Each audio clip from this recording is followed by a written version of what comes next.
नमस्कार, मैं Bhushan Limaye, chartered accountant और फाइनेंशियल एडवाइज़र। हाल ही में एक यूट्यूब चैनल मैंने चालू किया है और उसको बहुत बढ़िया रिस्पांस आ रहा है। यूट्यूब चैनल जो मैंने चालू किया था वो मराठी लैंग्वेज में चालू किया, मेरी मातृभाषा मराठी है।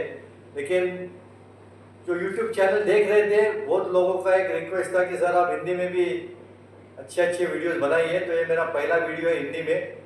जब मैं यूट्यूब चैनल पे फाइनेंस के बारे में बात करता था तो बहुत लोगों का क्वेश्चन आता था, सर आप जो सेविंग का बताते हो वो बड़े बड़े फिगर्स आप बताते हो, लेकिन हमने जस्ट रिसेंटली कमाना चालू किया है। मेरा एज 25 का है, मैं 10,000 कमाता हूँ महीने का, 25,000 कमाता हूँ, 30,000 कमाता हूँ। तो हमको जैसे हम लोग कमाना चालू करेंगे तो कहाँ पे सेविंग करना है, कैसे करना है, उसके बारे में थोड़ा मार्गदर्शन कीजिए। तो आज ये वीडियो बिगिनर्स के लिए है। अभी एक अगर हम लोग एग्जाम्पल लेते हैं, किसी ने 25 साल का लड़का है या लड़की है, फर्स्ट जॉब है उसका और 10 से 15,000 के बीच में उनका सैलरी है, तो कहाँ पे सेविंग करेंगे?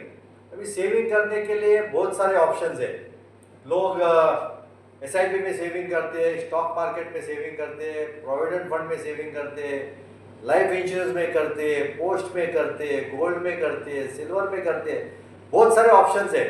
लेकिन जब पहले सैलरी आपकी आती है, अगर 10,000 की सैलरी है तो 10,000 में लास्ट जीरो पे हाथ रखता हूँ तो बच जाता है 1,000 रुपया। तो मुझे ऐसे लगता है या ऐसे एडवाइस करता है कि कम से कम 1,000 रुपया महीने का सेविंग होना ही चाहिए आपका।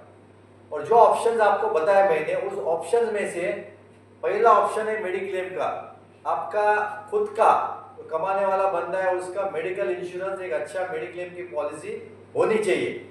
ये बाकी के ऑप्शंस है जहाँ पे आप बाद में सेविंग कर सकते हो, लेकिन जैसे आपका इनकम चालू होता है पहले एक अच्छी मेडिक्लेम पॉलिसी आनी चाहिए जो 1,000 रुपये महीने में अगर आप सेविंग करते हो तो एक 10 से 15 लाख की अच्छी मेडिक्लेम की पॉलिसी आपकी आ सकती है। मेडिक्लेम पॉलिसी करने के बाद जैसे 2-3 साल बीत जाएंगे, आपका इनकम भी बढ़ने वाला है। जैसे आपका इनकम बढ़ेगा और 20,000 तक आ जाएगा तो वापस एक जीरो पे मैं हाथ रखता हूँ तो महीने का कम से कम 2,000 सेविंग होना चाहिए।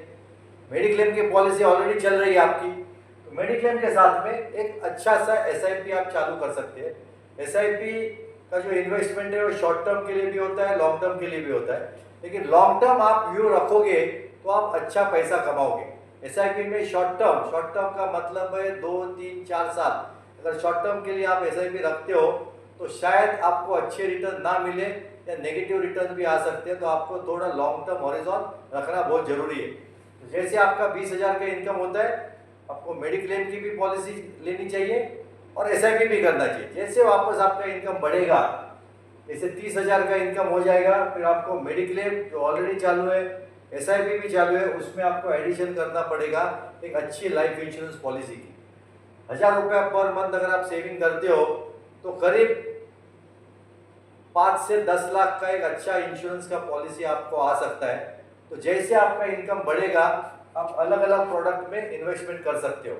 जो भी आपके क्वेश्चंस है आप मुझे इस यूट्यूब के माध्यम से आप क्वेश्चन पूछ सकते हो, जिसका मैं कोशिश करूंगा आंसर देने के लिए। और मैं एक मेरी प्रथा चली है गए 3 या 4 महीने से कि लास्ट जो सैटरडे रहता है महीने का, जो लास्ट सैटरडे रहता है वहाँ पे मैं 5:30 से 7 बजे तक एक ऑफिस में सेमिनार रखता हूँ। अगला जो सेमिनार है उसकी जानकारी यूट्यूब के माध्यम से मैं दे दूंगा, तो आप लाइक कीजिए, सब्सक्राइब कीजिए और जो भी क्वेश्चन है आप पूछ सकते हो। Thank you.